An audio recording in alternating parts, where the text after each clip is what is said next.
Good morning class 1। बेटा open your Panorama book page number 39 lesson 11 the fox and the crow. Okay, fox समझते हैं ना लोमड़ी, crow भी समझते हैं कौवा।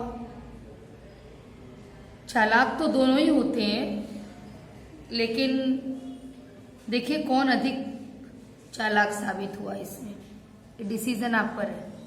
ठीक है, स्टोरी ये है, ये फिगर में देख रहे हैं क्रो बना हुआ है, इसका नाम है कोको। क्रो का नाम है कोको। ये अपना उड़ रहे थे, भूखे भी थे, तो ऐसे ही नहीं उड़ रहे थे, भोजन की तलाश कर रहे थे। तो एक पेड़ के नीचे इनको चीज का एक टुकड़ा मिला और सोच रहे हैं कि खुश हुए देख के, सोचते हैं कि अरे मैं तो बहुत लकी हूं, मुझे तो चीज बहुत पसंद है, चलूं उठा लूं। उठा लिए और पेड़ पर जाके बैठ गए चीज लेके और कहे कि अब मैं धीरे धीरे इसको खाऊंगा। तो अब क्या हुआ देखिए, अभी ये खाने की प्लानिंग कर ही रहे हैं, तब तक ऐसा हुआ कि एक फॉक्स जिसका नाम फॉक्सी है, देखिए फोटो बनी हुई है फॉक्स की, देख रहे हो ना, ये फॉक्स है, नाम क्या है इनका, फॉक्सी। ये उस पेड़ के नीचे से टहल रहे हैं, देखिए आसपास हैं पेड़ के, जिस पेड़ पे ये कौवा बैठा है। फॉक्सी भी बहुत भूखे थे, उस दिन कुछ खाए नहीं थे, सोच रहे थे कि इतनी भूख लगी है, कुछ भोजन मिल जाता तो ठीक था। अचानक उसकी निगाह जो है, फॉक्स की निगाह पड़ गई कोको पर, कौवे पर। कौवे का नाम कोको था और फॉक्स का नाम फॉक्सी था। तो फॉक्सी की नजर कोको पर पड़ी।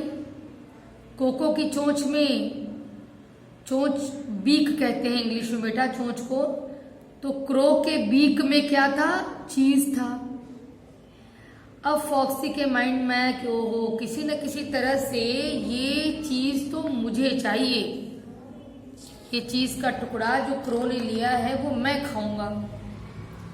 गया पेड़ के पास जिस पर बैठे थे कोको, और फॉक्स ने कहा कि अरे भाई बड़े सुंदर हो तुम तो, ठीक है ना, झूठी चापलूसी किया फॉक्स ने, बड़े सुंदर हो और मुझे पूरा विश्वास है कि तुम्हारी आवाज भी बहुत सुंदर होगी तुम्हारी ही तरह। क्या तुम मुझे एक गाना सुनाओगे?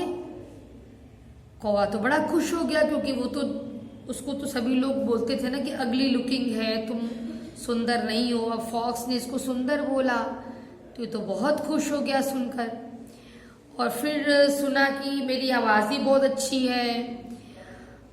मतलब फॉक्स ने कहा था ना कि मुझे विश्वास है कि तुम्हारी आवाज़ अच्छी होगी, तो कौवे को लगा कि सुनाऊं गाना, हो सकता है आवाज़ भी पसंद आ जाए फॉक्स को।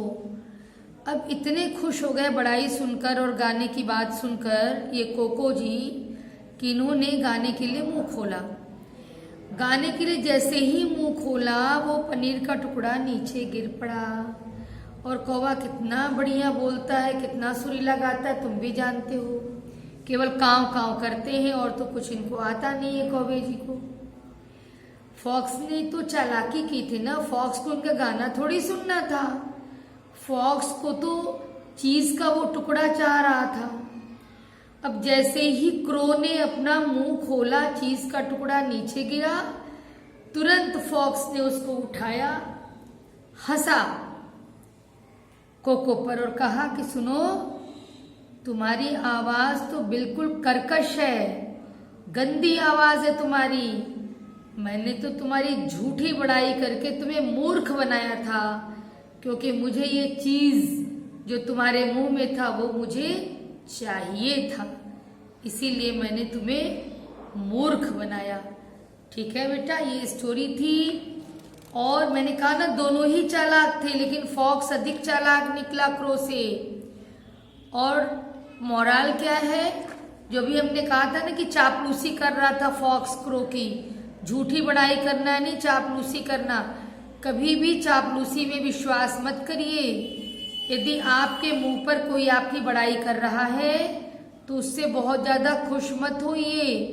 ये भी हो सकता है कि जो आपकी बड़ाई कर रहा है उसका इंटेंशन कुछ सही नहीं हो, वो इसी तरह का कुछ लाभ कमाना चाहता हो आपसे। जैसे कि अभी अभी आपने देखा कि फॉक्स ने लाभ उठाया कौवे का। कैसे? क्योंकि कौवे को चापलूसी समझ में नहीं आई कि फॉक्स मेरी झूठी बड़ाई कर रहे हैं, चापलूसी कर रहे हैं चीज के टुकड़े के लिए।